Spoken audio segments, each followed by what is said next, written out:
I was the man of my dreams, deeply in love, finally becoming the married couple I'd always envisioned. Our wedding ceremony, a culmination of my fondest dreams, was adorned with blessings from many. I imagined my parents in heaven rejoicing, but little did I know, tragedy lurked ahead. Their betrayal shattered everything. I'll never forgive them for what they've done. I'm Mary. Thomas, my boyfriend 2 years my senior, proposed to me, and at 27, we tied the knot. I lost my father in my youth and my mother succumbed to illness 2 years back.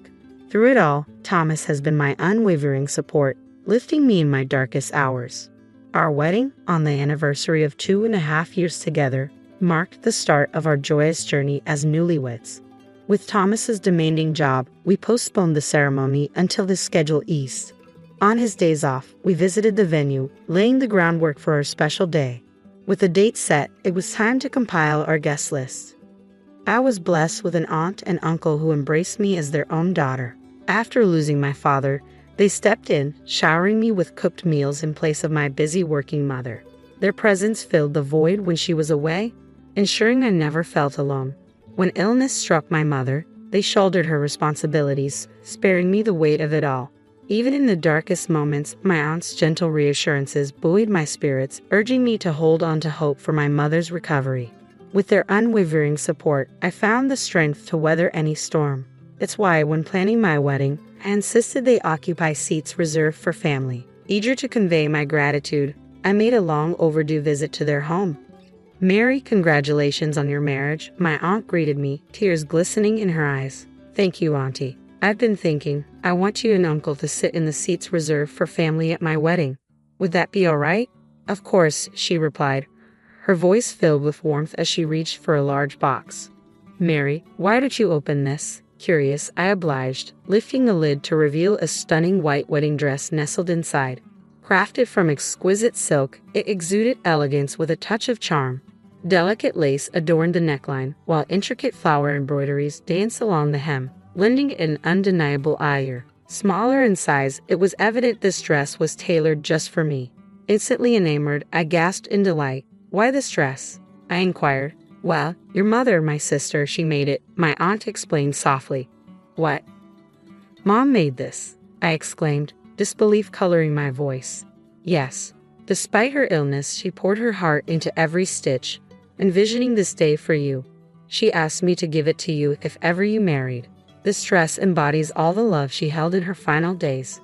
Mary, you must wear it at your wedding. It would mean the world to her," my aunt said, her eyes shimmering with tears and affectionate pride. Touched by her gesture, tears welled up in my eyes. "Thank you, Auntie. Holding on to this means everything to me. I'll cherish it, I promise," clutching my mother's handcrafted wedding dress tightly, my heart brimming with happiness. Upon returning home, I reverently hung the dress on my bedroom wall, its presence a comforting reminder of my mother's love. Determined to honor her at my wedding, I envisioned the day with renewed determination. But fate had other plans. Disaster struck one evening when I returned home from work to find the dress missing from its rightful place on my wall. Shocked and bewildered, I frantically searched the room, my heart sinking as reality set in. How could this happen? It was right here, I whispered, the weight of loss settling heavily upon me. In a panic, I reached for my phone to dial the police. Just then, my husband walked through the door. "Mary, what's wrong?" he asked, concern etched on his face as he hurried to my side. "My dress, it's gone. I had it right here," I sobbed, gesturing to the empty space on the wall. "I think someone took it." My distress seemed to startle my husband, and his response caught me off guard. "Oh, is that all?" he remarked casually, prompting me to question him further. "What do you mean, Thomas? Do you know something?" I asked, my voice trembling with uncertainty. His revelation left me stunned. "Well, yes. My sister mentioned she needed a dress for her upcoming wedding and wanted to borrow yours," he confessed. "What?" I gasped incredulously, realizing he had lent my precious wedding dress without consulting me. It dawned on me then that she had used the spare key from our mailbox to retrieve it. He handed my dress over to his sister without consulting me. I was beyond disbelief, my anger boiling over as I confronted him. "How could you do this?" I demanded, my voice trembling with fury. His nonchalant response only fueled my frustration. "Our wedding is still months away, so what's the harm?" he reasoned, as if it were inconsequential. And my sister was ecstatic. She's tight on funds and saw it as a saving grace. Saving grace? I never authorized any of this. I shot back, seething at his lack of consideration. That dress was a labor of love from my mother, made specifically for me. Did you forget, Thomas? It's tailored to perfection. How could you lend it out without my consent? His attempt to pacify me only infuriated me further. Relax, it's not like it's a one-time use item. You'll still get to wear it. So what's the problem? He insisted. The problem?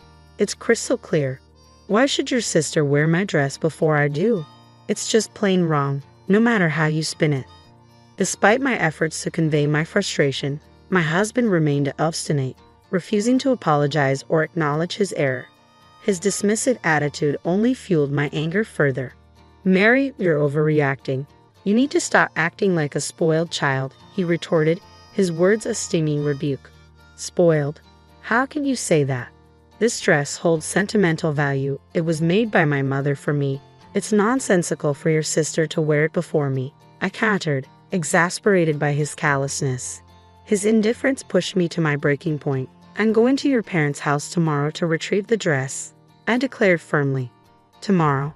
But that's when my sister's fiancé and his parents are visiting, he interjected. Your parents' house, and you think I should just sit back and let them decide? I snapped, incredulous. Let me be clear. Regardless of anyone's opinion, I refuse to allow your sister to wear that dress. The following day, I took a break from work to confront my sister-in-law. Upon reaching my in-laws' home, the lively chatter from within greeted me as I approached the open front door. Stealthily entering, I overheard unfamiliar voices engaged in conversation. You made this dress yourself? That's incredible, Cynthia. A man's voice praised, referring to my sister-in-law. Cynthia, basking in the admiration, modestly deflected the compliment. Oh, it was nothing, she downplayed, proudly showcasing my mother's meticulously crafted wedding dress to her fiancé and his parents. A surge of emotions welled up within me as I listened, my heart heavy with indignation.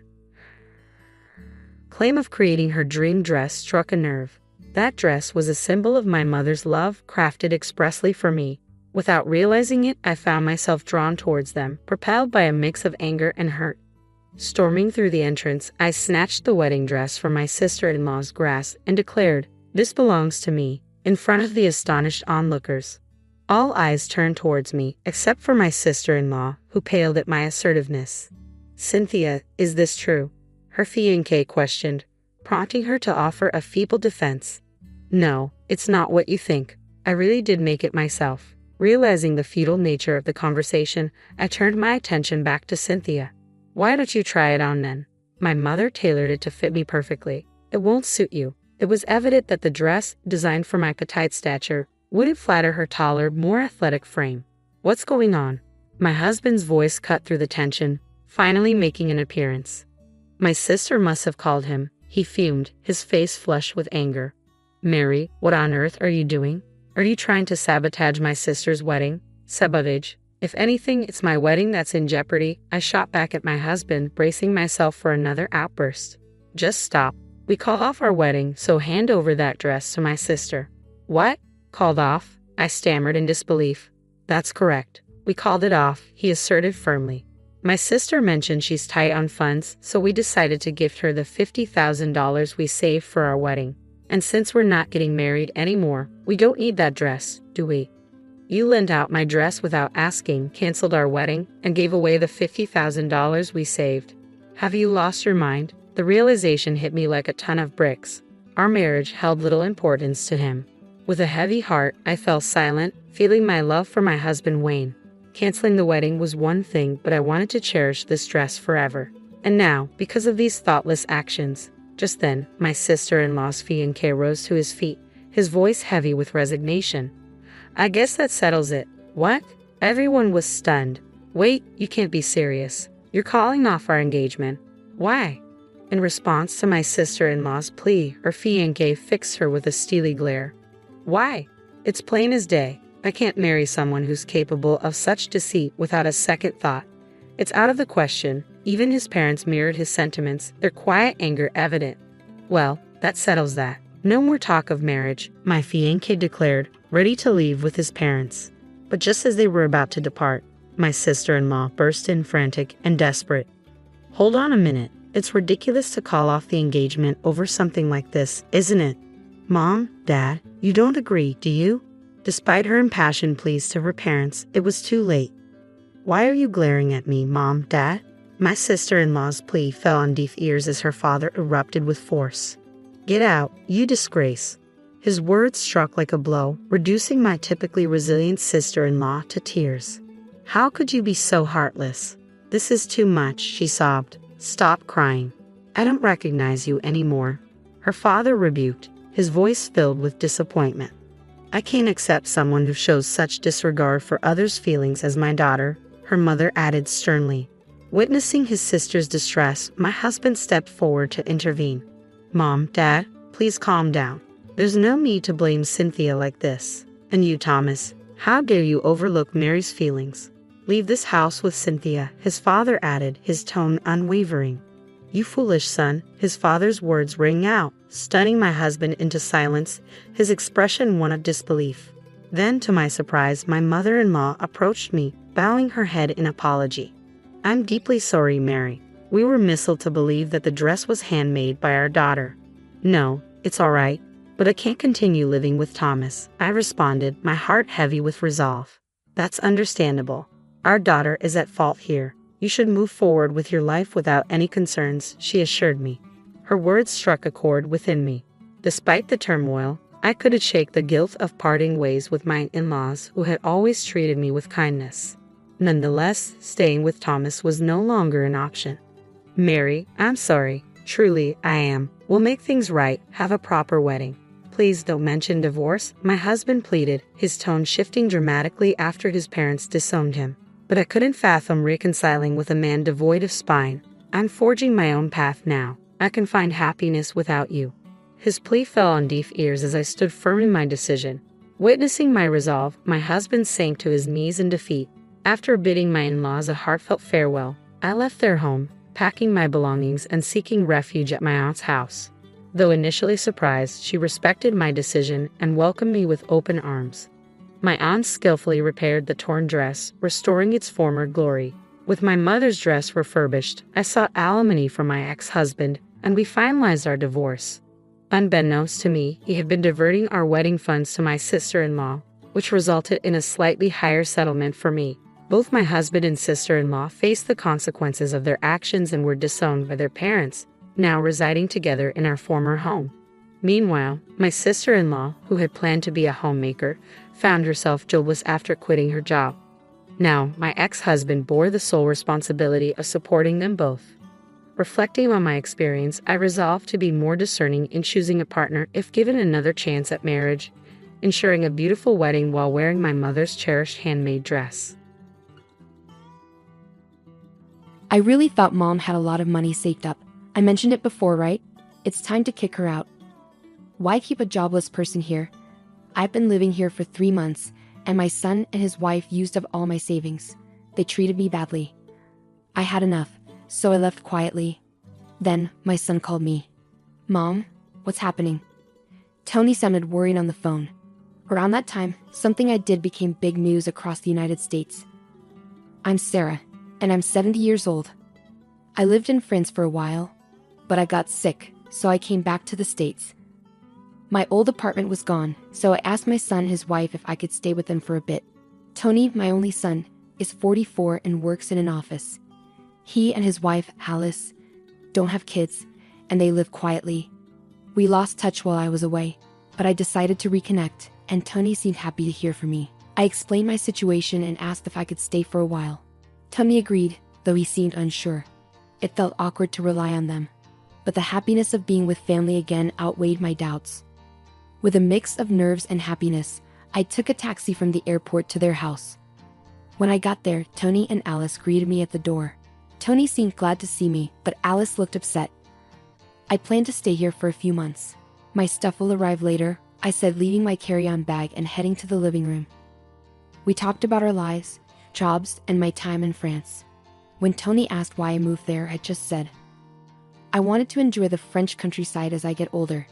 Tony laughed, but Alice stayed unhappy. We also talked about my health issues. I've been dizzy a lot, and might have Meniere's disease. Sometimes I can't stand and feel sick when it happens. I don't feel safe living alone, so I want to stay with them until I feel better. After our chat, I went to get my stuff for my carry-on. As I organized it in the hallway, I heard Tony and Alice talking. "Are you serious about letting Sarah stay?" "I don't want to live with an old woman. She's my mom," Alice said. "You're not always home because you work part-time," Tony replied. "But what about when we're off work? How long is she staying?" "I want her gone," Alice insisted. "Mom will leave eventually. Let's talk about money tomorrow.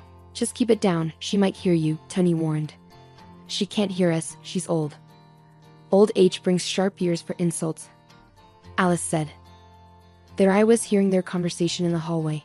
I felt bad for suddenly staying with Tony and his wife. It must be hard for them, but I'm happy to spend time with them after so long. When Tony was young, I raised him alone after my husband died. We didn't have much, and Tony faced difficulties with his health. This doesn't make up for that, but I came here to apologize and show gratitude. It's a shame I'm not welcome, but they have their own lives. I went to the guest room they gave me, trying to calm my anxious heart. The next morning, Tony went to work, leaving just Alice and me at home.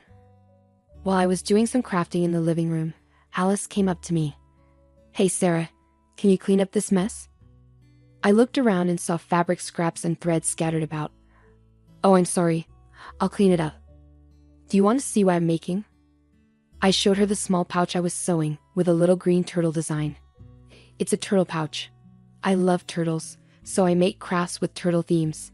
It even has a zipper on its shell," I explained. "That's nice, Sarah, but you can't stay here all day. Find somewhere else to go when I'm not working. You're in the way," Alice said, cutting me off, clearly uninterested. "But I get dizzy if I go outside too much," I protested. "I'll drive you to the nearby community center to stay during the day. I have things to do at home," Alice said firmly, without room for discussion. She added, "And while you're here, help with the chores. You're not just here to relax. Since we're letting you stay, do some cleaning and laundry instead of crafting." Stunned, I finally replied, "Okay," and slowly got up from the armchair. Despite feeling dizzy and sore, I ended up doing all the housework. Alice and Tony treated me like a housekeeper, and it seemed like Alice hadn't been keeping up with chores before I arrived. That night, when Tony got home, he asked, "Mom, did you bring your banking card?" He spoke with a smile. "I don't mind you living with us, but life costs money. Could you chip in?" I looked at Tony, nodded, and stood up. I took out my banking card from my handmade pouch and handed it to him. He checked it quickly, and his face tightened. "Wait, Mom, is this all you have saved?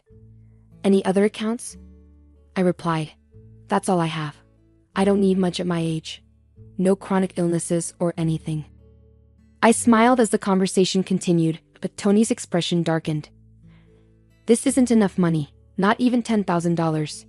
You said you were living well abroad, so I assumed." Tony kept pressing me, asking if I had more money. When I said no, he sighed and slumped his shoulders. "Okay, I'll hold on to this cash for now. I'm doing you a favor by letting you live here, so this is the least you could do." After getting my account password, Tony took my bank and debit cards and left the room. That night, lying in bed, I could hear Tony muttering through the wall that separated our rooms. "This is disappointing. I thought Mom was wealthy. Our household is actually struggling financially. We shouldn't have let her stay. We gain nothing from having her here." They sounded confident, talking openly in the next room. Maybe they wanted me to hear them. In my cold bed, I fought back tears of loneliness and sadness. The next day, since Alice had a day off, she drove me to the local community center. When I opened my bag to continue my crafting, I realized I forgot the fabric I needed at home. I hesitated to ask Alice to go back and get it. Luckily, my dizziness wasn't too bad that day, so I decided to walk home to fetch it since I knew the area well. As I approached the house, I glanced through the window and saw Alice with a man I didn't recognize. They seemed very close, and I hesitated outside for a moment before deciding not to interrupt them. It dawned on me that maybe they wanted me out so I wouldn't interfere with whatever was going on between them. Back at the community center, thoughts of Alice and the man kept swirling in my mind, so I decided to call someone for advice. From then on, I avoided bringing up the situation and continued interacting with Tony and his wife as usual. However, whenever I left the house, I made sure to leave a red turtle pouch conspicuously on the living room side table. 3 months had gone by since I moved in with Tony's family. By then, I had essentially become the household's maid. When I was home, I had to do endless chores, and when Alice was around, I was sent off to the community center.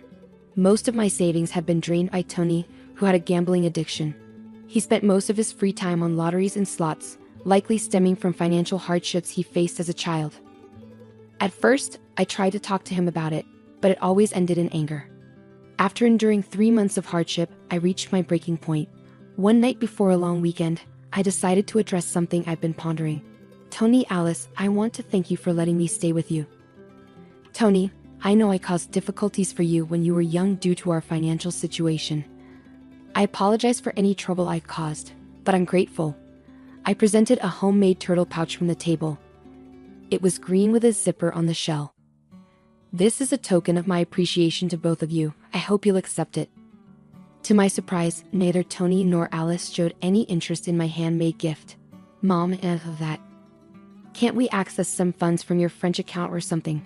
Tony suggested. I already told you there's no more money. Look, I put a lot of effort into making this. Can't you accept it as a gesture of love? Remember how happy you used to be when I filled the shell with candy and a bit of pocket money? Tony's irritation grew. I'm not a child anymore. I don't find joy in receiving something like this, Sarah. How much longer do you plan to depend on us? Frankly, it's irritating. Tony and his wife exchanged a cold look, appearing desperate. I asked Tony, do you remember Joe? He helped us out in that old apartment we lived in. What? I don't remember. Stop bringing up old stories, Tony replied sharply.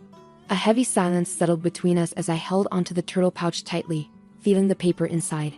The next day, Tony and his wife went on vacation, leaving me behind. After our conversation the previous night, I had already planned to leave the house. I quickly packed my bags with the arranged carrier and sent them off to my home in France. I made sure to include the red turtle pouch in my carry-on bag. Leaving a brief note of gratitude and farewell on the table, I walked out of the house where I had stayed for 3 months. After leaving the house, I didn't immediately return home. Instead, I stayed in a hotel in the US for a while. I had matters to attend to, and I figured Tony and his wife would reach out to me eventually. True to my expectations, about 2 weeks later, Tony called. Mom, what's the deal with the turtle pouch? It's yours, right? Tony's voice sounded frantic over the phone. Oh, you noticed? I replied calmly. I wasn't surprised when I saw the news on TV about the turtle-shaped pouch. Inside it was a check for $1 million. It was my way of expressing gratitude for all they'd done and apologizing for any trouble I caused them when Tony was young. Some might think it shallow to make amends with money, but I had dreamed of this day for over 40 years, saving up bit by bit. Before meeting Tony after so long, I did some research and discovered he was in debt. He had tried to clear his gambling debts by gambling more, only to sink deeper. Despite having a steady job, he couldn't break free from the cycle. I simply wanted him to pay off his debts and find peace. However, they refused my gesture, forgetting the kindness they had once shown my family. So I decided to split the $1 million check into smaller amounts and donate it to charities and welfare organizations across America. I placed the donations in the handmade turtle pouch and sent them anonymously. The turtle pouch became a sensation, making headlines and trending on social media. Alice, isn't that the turtle pouch? Someone commented online. Yeah, looks like it, another remarked. Yes, that's the one. I was planning to give them filled with money too, I replied. I see. Well, he could have just told us. We would have accepted it. If you didn't want my feelings, then you don't need my money either. Tony's voice was angry over the phone. It's my money. How dare you deceive me? Give it back, he demanded. I couldn't bear to listen to Tony's anger any longer, so I pulled the phone away from my ear. After a moment, I spoke. All right, calm down. You're giving me a headache. There's one more turtle. And if you really want it, it's yours. Tony eventually settled down and insisted on having the turtle. We agreed to meet later at a cafe. On the appointed day, I brought the last red turtle in an envelope to our meeting spot. Tony and his wife were already there, demanding the money before I even sat down. When I silently pulled out the red turtle, Tony snatched it immediately, unzipping its shell. But instead of finding a check, he found a small electronic device. What the heck is this? Tony was confused. He found a tiny button and pressed it. A voice started playing, and Alice, standing next to Tony, turned pale. Seated next to Tony, Alice's expression changed as she heard a voice recording. It was her own, speaking warmly with another man who wasn't Tony. What is this? Why? What's happening? Alice seemed to finally understand that it was a recording of her having an affair at home. She tried to grab the recorder from Tony's hand, but he held on tight. While they struggled, I opened the envelope. I brought out several pictures and laid them on the table, showing Alice cheating with another man at home. Faced with undeniable evidence, Alice was flustered and kept asking, why? Why? Tony picked up the photos one by one, studying them closely. Something didn't feel right since I arrived at your house. A friend suggested I hire someone to find out, and even offered to cover the costs. Why would you do this? What's wrong with you? Alice's voice trembled. Well, you're my son's wife. It's heartbreaking to think family would deceive each other. Maybe you'll understand when you're older. Fate brought me here to uncover your infidelity, Alice.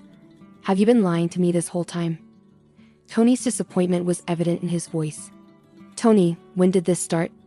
You have secrets too. If you're saying she cheated, you need to admit your mistakes, Alice argued. I never cheated, but what about the money you owe? Tony went quiet, and Alice took her turn to speak. What about you spending all your money on gambling? I only use the money I earn, and you have a part-time job, so you should have some savings, Alice replied. As I listened to their argument, it was obvious this couple had been holding on somehow until now. Both of you are broke. Tony, you owe $40,000. Alice, you've been giving all your earnings to your other person.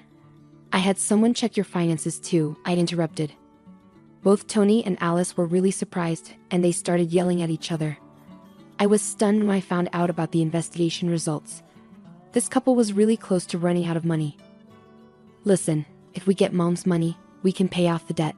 So just give it to us already, Tony insisted. I already gave away all the money. The only thing left is this red turtle statue, I clarified. He spent all my savings on gambling, remember? Tony accused Alice. What? No way. All of it? Alice's eyes widened in shock. In a fit of anger, Tony lunged at me across the table. Other people in the cafe started paying attention, and the staff rushed over. The $1 million was supposed to be mine. It's mine. Give it back, Tony shouted. Soon, the police had to be called to calm Tony down. After they talked to him, they kindly escorted me back to my hotel because I was worried about Tony's aggressive behavior. A week later, Tony and Alice's relationship had fallen apart completely because of the affair and money problems. They got divorced. Tony, now single, got even more caught up in gambling and debt. He was caught trying to steal money from his job and was fired. To make things worse, his angry outburst in the cafe was recorded and shared on social media, making it hard for him to find another job. Unable to face the embarrassment, Tony cut off all contact and disappeared. After the divorce, Alice didn't have anyone to depend on, so she moved into an old public housing unit and lived alone. Just as I was about to make a donation to help rescue turtles, a post I made online joking about my own turtle went viral. Alice started experiencing harassment and stalking because of it, which eventually spread to her part-time job and got her fired. Even the man she was having an affair with got tired of her and left. Now she doesn't have any income and is relying on temporary assistance for needy families. After that, I went back to my home in France.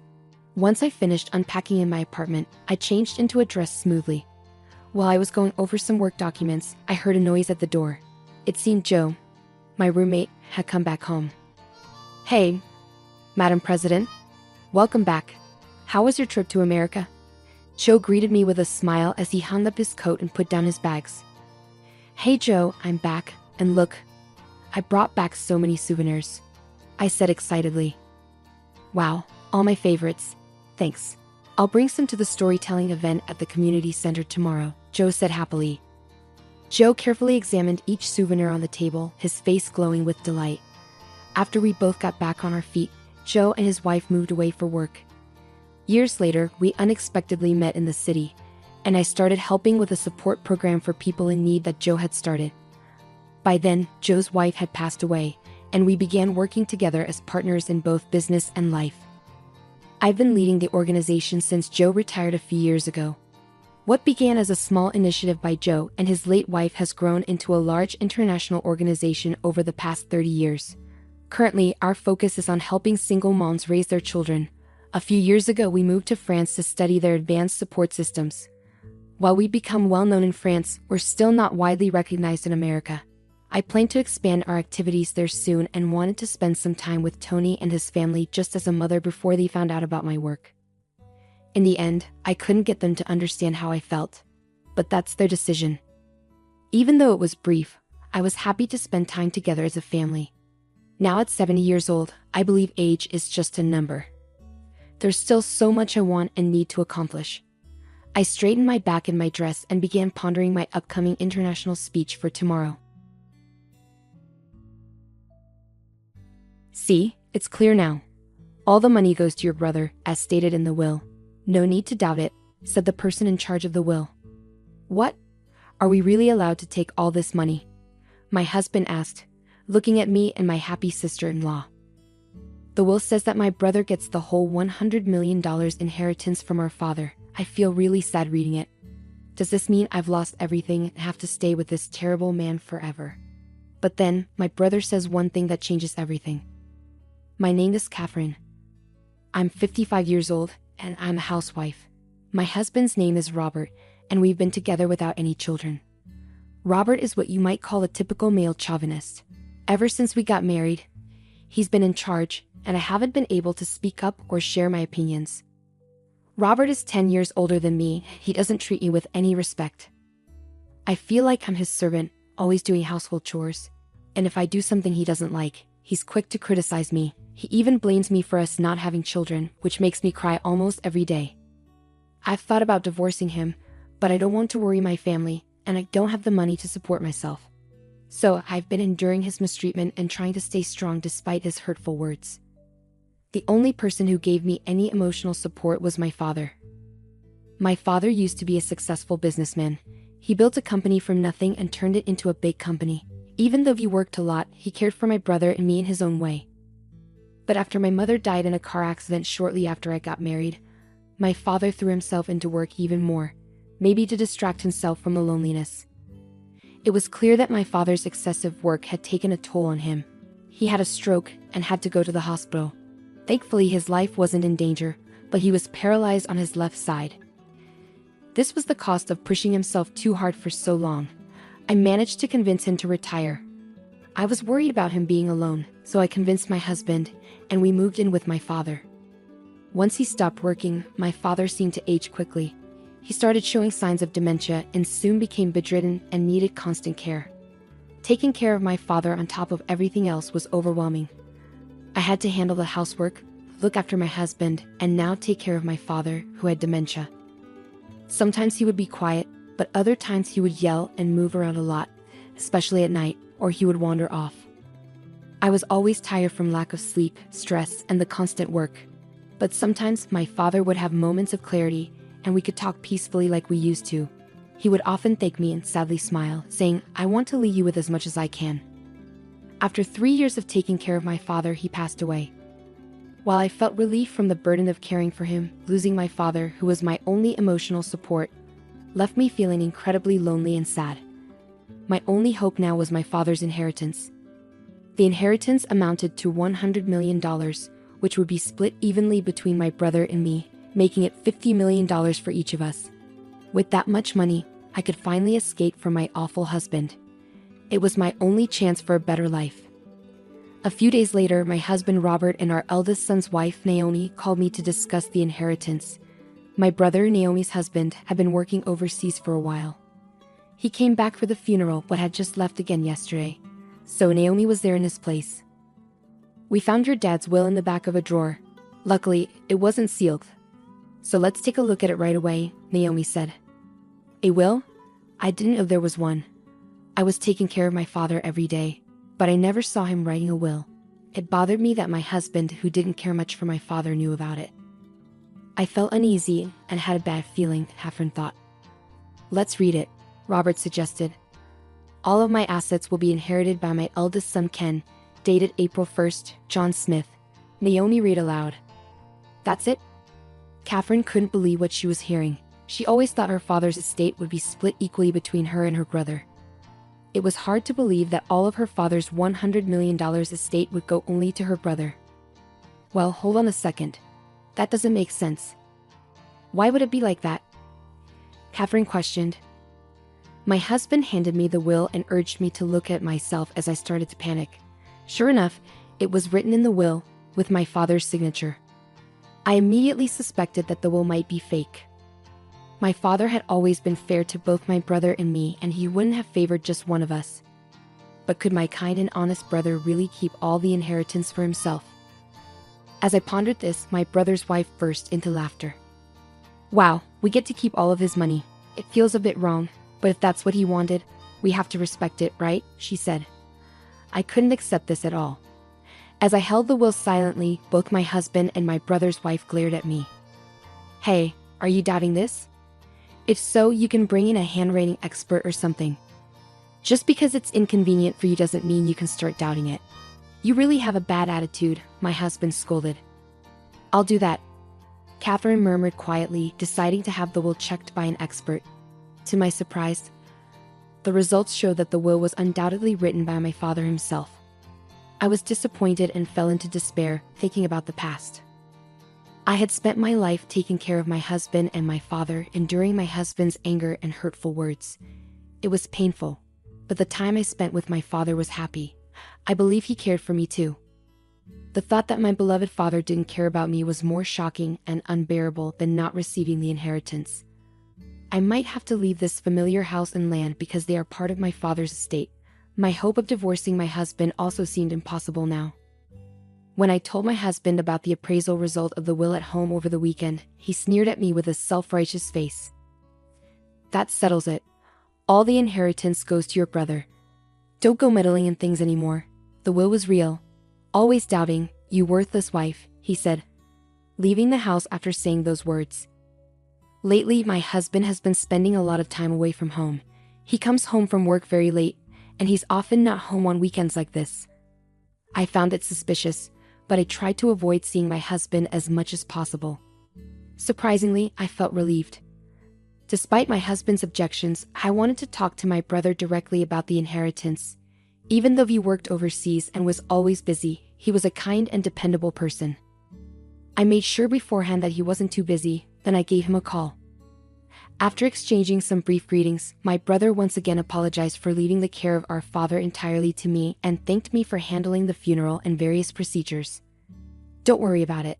By the way, Robert, about Dad's inheritance, was it always decided that you would be the sole heir? I tried to ask casually.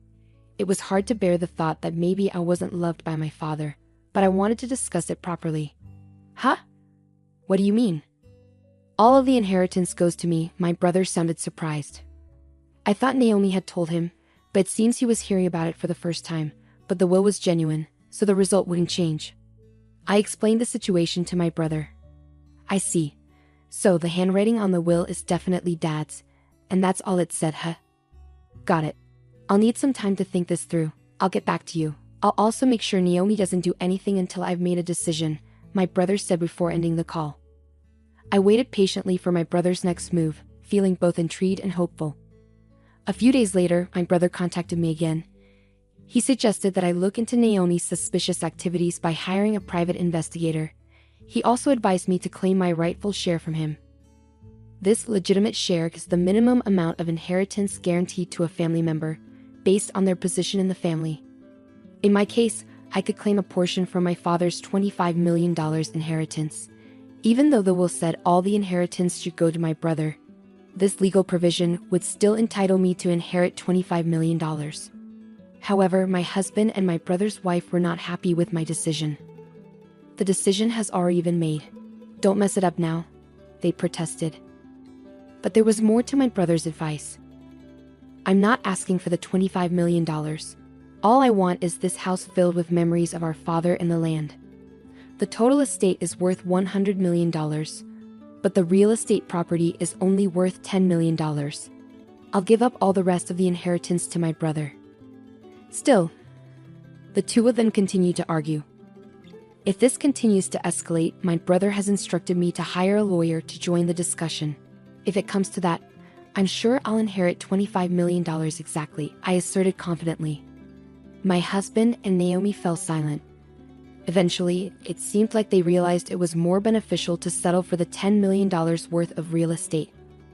We finally reached an agreement on how to divide the inheritance.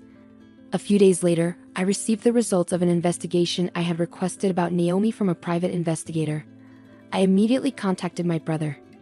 After many ups and downs, we successfully completed the process of inheriting our father's estate. My brother Ken rushed from abroad to help during the process. I inherited the family home and land, valued at $10 million. My brother inherited the rest of the estate, which amounted to $90 million. Naomi and my husband seemed pleased with how things were going as they had hoped. After finishing the inheritance process, the four of us left the law office and went back to our father's house. While enjoying a cup of tea in the living room, my brother spoke up, placing his smartphone on the table. "Great job, everyone. Now that we successfully inherited Dad's estate, there's something I want to discuss," he said with a smile. With that, he took out a document from his pocket and laid it out on the table. The expressions on my husband's and Naomi's faces turned pale as they read the contents. The document was titled, "It's a Will." At the end of it, there was my father's signature and stamp, dating back about 5 years ago. "This is a will that Dad gave to me when he was still working. It was made with 2 witnesses at a notary office, so it's legally valid," my brother explained. He continued, saying that our father had prepared it before he had a stroke. With his wife already passed away, he wanted to ensure his children would be taken care of if anything happened to him. The will stated that 1/4 of the total estate was to go to Ken, who already had a significant amount of wealth, and 3/4 to Catherine, the housewife. My brother gently held the will, explaining that our father had been clear about not changing it. He had stated in the will that any changes must have a reason stated, otherwise they would be considered invalid. It seemed our father, knowing the size of his estate, had prepared early to avoid any family conflicts. He was really pushing himself at work. I think he was considering all sorts of things like what would happen if he fell gravely ill or became senile. My brother said, his hand caressing the will. The will also contained a heartfelt addendum. "I hope that there will be no conflicts over the inheritance and that the family will continue to live happily together." It was filled with our father's warm wishes for the family. Learning that I was loved by my father just as much as my brother touched me deeply, and my heart swelled with emotion. However, my husband and Naomi beside me grew pale. "So, if you're going to change this will, the reason has to be stated, or it's all null and void. Even if it's in my dad's handwriting, maybe he was forced to write it when he was in a delirious state due to dementia." My husband suddenly slammed the table with a fierce expression. He glared at my brother and growled, "Hey Ken, do you have any proof? Are you calling me a criminal?" "I never said you forged the will, did I, Robert?" My brother replied calmly, then glanced at his wife Naomi sitting next to him. Naomi remained silent, which struck me as odd. Naomi had informed me about our father's passing, and I had attended the funeral. However, after returning abroad, I hadn't been informed about anything regarding the inheritance despite it involving me. My brother seemed to be looking to his wife Naomi for some reason, but she still said nothing. "Stop your arguing. The inheritance is already decided. The $90 million is ours. It doesn't matter what you say now," my husband shouted back. "What do you mean by ours? I'm the one who inherited it," my brother countered calmly. "Shut up," my husband snapped. The conversation was going in circles.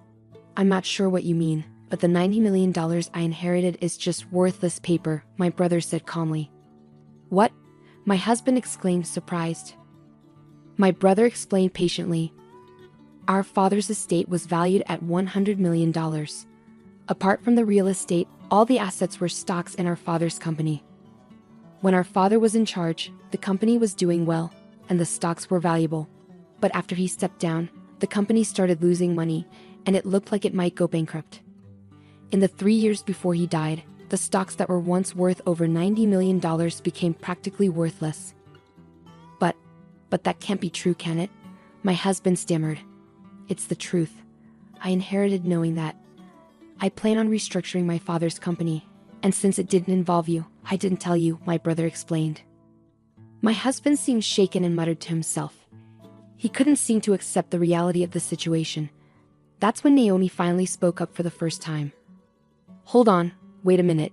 What are you saying? Are you saying I inherited worthless stocks while Catherine got $10 million? That's not fair, Naomi exclaimed loudly. Beside Naomi's outburst, my brother sighed. Naomi, I inherited our father's estate. You weren't at a disadvantage in any way. Why are you so upset?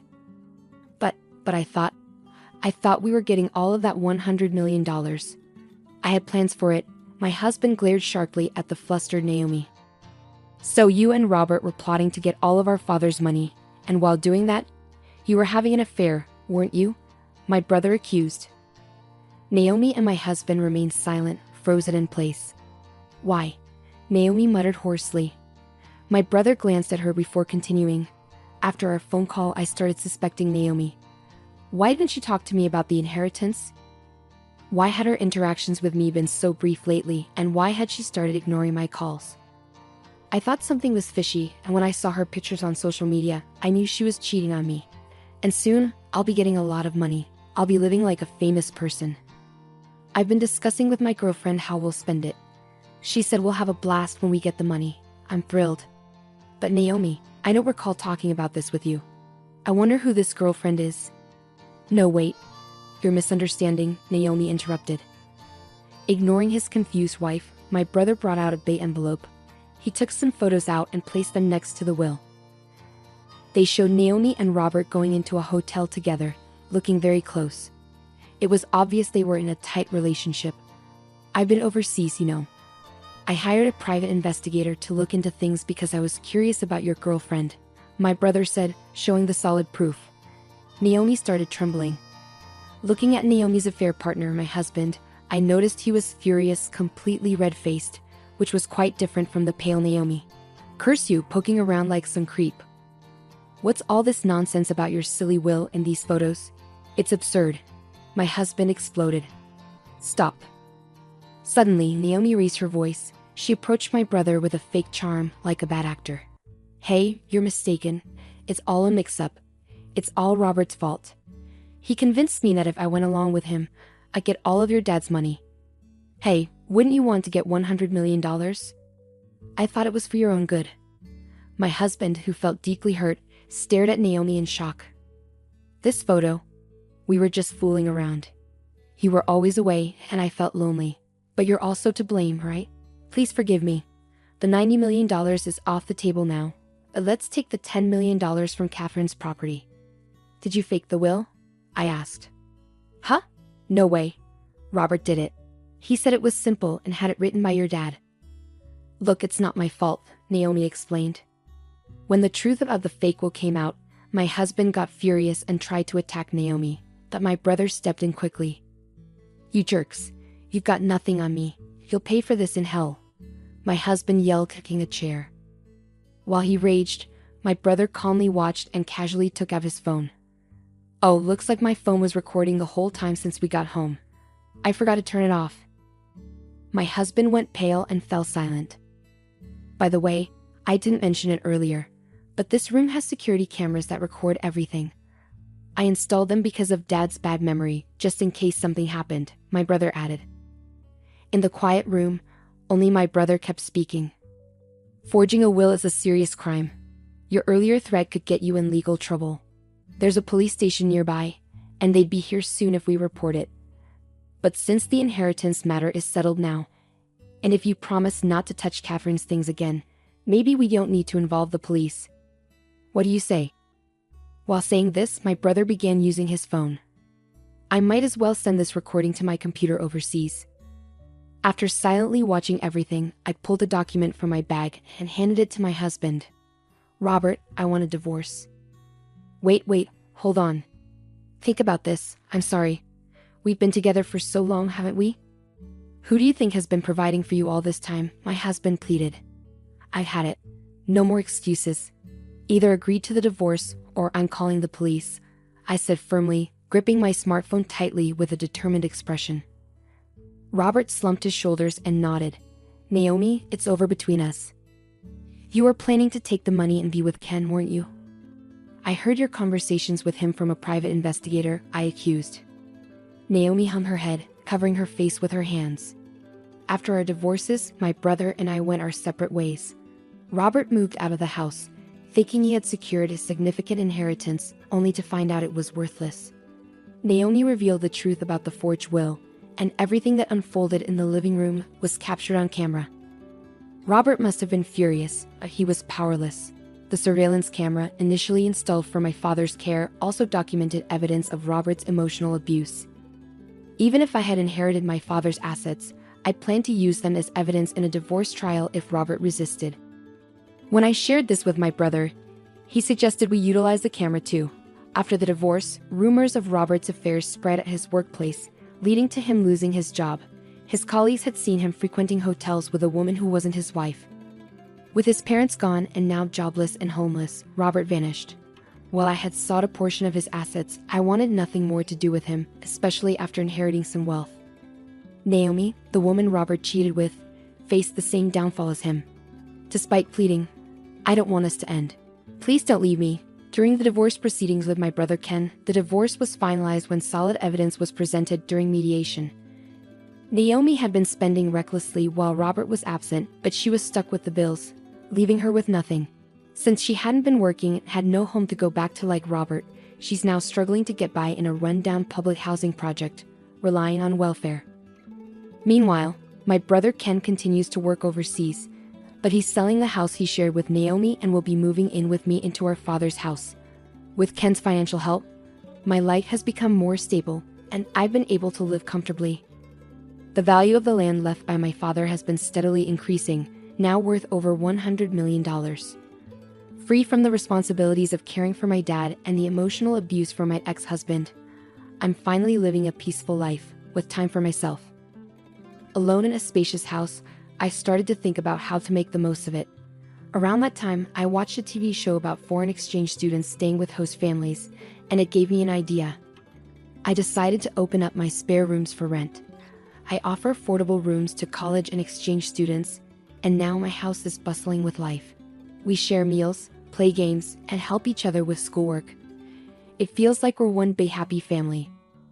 On days when I have some free time, I enjoy reading books at the local library. Since I don't have kids of my own, and my marriage had drifted apart, I used to worry about being lonely after losing my father. But now, my days are filled with energy and joy. Even at my age, it's fulfilling to connect with young people and give back to the community in my own small way. There were times when life seemed too hard to handle, but now I have my brother, my roommates, and the people in my neighborhood to share life with. Every day is filled with contentment and happiness. I'm grateful for the